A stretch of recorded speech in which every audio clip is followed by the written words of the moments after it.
Amy de TCL, un robot compagnon, fait preuve d'une intelligence suffisante pour se déplacer et jouer les vedettes dans un spectacle à part entière.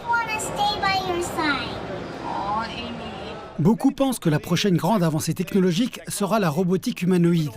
Il y en a beaucoup ici au CES, comme Agibot, qui vient de la ville de Shenzhen en Chine. Il peut effectuer toutes sortes d'actions, dont certaines très artistiques comme le tai chi et le kung-fu. Le robot est très flexible. Il est destiné au divertissement, au spectacle et à l'éducation. Notre prochain objectif est de créer un robot qui puisse être utilisé à domicile pour garder les enfants et s'occuper des personnes âgées. L'entreprise chinoise Unix AI livre déjà plus de 100 robots Wanda à ses clients chaque mois. Wanda peut faire la vaisselle, faire les lits et la lessive. Les applications concernent principalement l'hôtellerie et la sécurité.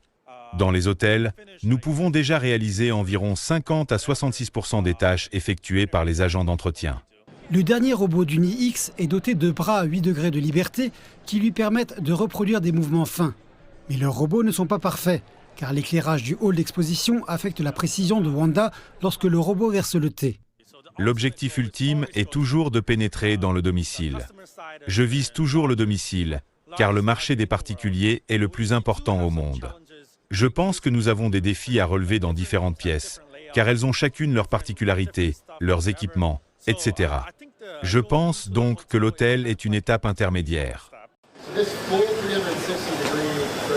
Le robot Atlas de Boston Dynamics a fait sa première apparition publique au CES. Il a démontré ses capacités autonomes et sa capacité à décharger des étagères, sous la supervision d'un formateur téléopérateur humain. Nous nous concentrons sur des tâches difficiles à réaliser pour les humains, qui sont épuisantes et pour lesquelles il y a actuellement un manque de main-d'œuvre. Il s'agit donc de rôles pour lesquels les usines ne peuvent pas produire suffisamment ou atteindre l'efficacité dont elles ont besoin, car elles ne peuvent tout simplement pas embaucher la main-d'œuvre nécessaire pour le faire.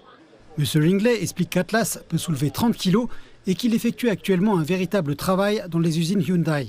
Je pense que les gens devraient les accueillir comme un moyen d'améliorer la productivité et d'élever ces personnes. Les robots créent également des types d'emplois. La manière dont ces robots sont formés, la manière dont ces robots seront gérés. M. Ringley explique qu'ils étudient attentivement la collaboration entre les humains et les robots humanoïdes, car la nature du travail continue d'évoluer.